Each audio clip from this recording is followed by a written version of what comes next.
சென்னையில் CNESS digital புரட்சி super app அறிமுகம்.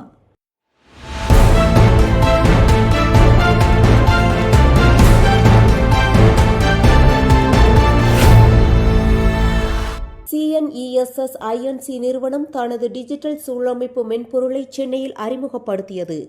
CNESS கான்சியஸ்னஸ் சூப்பர் ஆப் மற்றும் CNESS ஒர்க்ஸ் ஆகிய தளங்கள் வெளியிடப்பட்டன.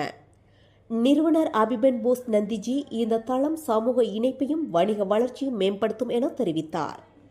தொழில்துறை நிபுணர்கள் மற்றும் தொழிலதிபர்கள் பலர் கலந்து கொண்ட இந்த நிகழ்வு கவனம் பெற்றது. செய்தியாளர் பிரபு.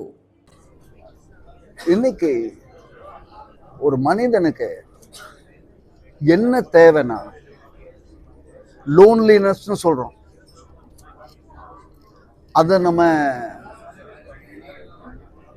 நல்ல வழியில கூட்டிட்டு போனா அந்த லோன்லினஸ்ங்கிறது ஹோல்னஸா மாறுது.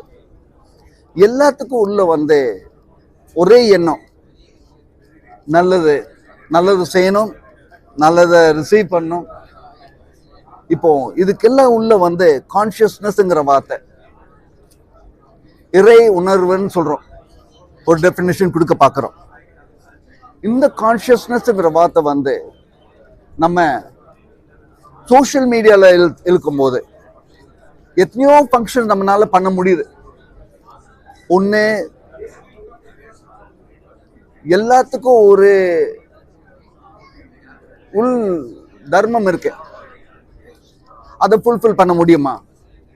அதே மாதிரி எல்லாத்துக்கூடயும் நம்ம பழகுறோம், அதை ட்ரஸ்ட் அண்ட் டிபெண்டபிலிட்டி கூட பழக முடியுமா?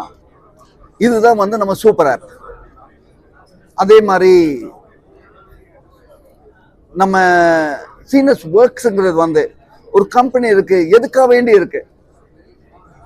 லாபத்துக்கும் மேல சமுதாயத்தை தூக்குறோமா? அதே சமயத்துல நம்ம ஒரு பிசினஸ் பண்றோம், அது வந்து நல்லது செய்யுதா? அதுக்கு ஒரு ஸ்கேல் இருக்கு. எவ்வளவு பெரிய கம்பெனினாலும், இப்ப டாட்டாஸ்ன்னு இருக்காங்க, அது ஒரு பிராண்ட், ஒரு ட்ரஸ்ட், அதை டெவலப் பண்றது. எத்தனையோ வருஷங்களை வந்து ட்ரஸ்ட்ங்கிறத டெவலப் பண்றோம். இப்ப நம்ம சீனஸ்ங்கிறது வந்து அதை நம்ம ஒவ்வொரு கம்பெனிக்கும் டெவலப் பண்ணி கொடுக்குறோம். பிராண்ட், ட்ரஸ்ட், இதெல்லாம் எப்படி பாக்குறேன்னா 18-20 வருஷத்துக்கு முன்னால இதை பத்தி யோசிக்கும் போது நம்ம உண்மையிலேயே சேஞ்ச் கொண்டு வரணும்னா, சமுதாயத்துக்கு சேஞ்ச் கொண்டு வரணும்னா ஆன்லைன்ல through experience, through interaction, through engagement இந்த சேஞ்சை கொண்டு வர முடியும். அதுதான் இன்னைக்கு சீனஸ்ன்னு நம்ம இப்போ ப்ராடக்ட்ல லான்ச் பண்றோம். ஏன்னா இந்த ப்ராடக்ட் வந்து நம்ம ப்ரௌட்லி மேட் இன் இந்தியான்னு சொல்றேன். அமெரிக்கன் கம்பெனி நாங்க, ஆனா இங்க வந்து நம்ம சேரும் போது எனக்கு ஒரு ஒரு சந்தோஷம். நம்ம இந்தியாவில் இந்த மாதிரி கெப்பாசிட்டி இருக்கு, இந்த மாதிரி நம்ம டீம் ஒர்க் இருக்கு, இந்த மாதிரி நம்ம மூளை இருக்கு, இந்த மாதிரி நம்மளால சேர்ந்து பண்ண முடியும். அதனால தமிழ்நாட்டில் நம்ம லான்ச் பண்றோம். அடுத்தது உலகத்துக்கு.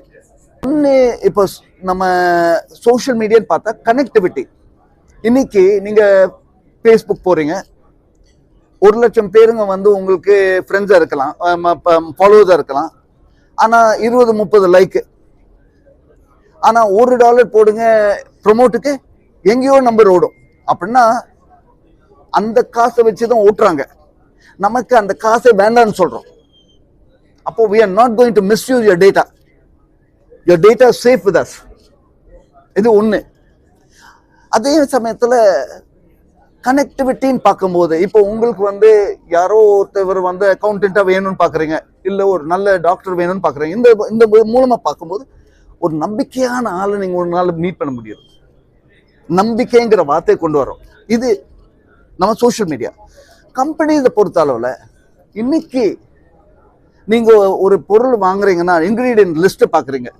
நாளைக்கு ஒரு கம்பெனி கூட டீல் பண்ணும்போது என்னென்ன பெஸ்ட் பிராக்டிஸ் இருக்குன்னு பார்த்து தான் டீல் பண்ணுவீங்க. அந்த சிஸ்டம், அந்த ஸ்டாண்டர்ட் கொடுக்குறோம். குவாலிட்டிங்கிற வார்த்தையை வந்து நாங்க ரீடிஃபைன் பண்றோம். குவாலிட்டிக்குள்ள கான்சியஸ்னஸ்ங்கிற வார்த்தையை கொண்டு வரோம். அதுதான்.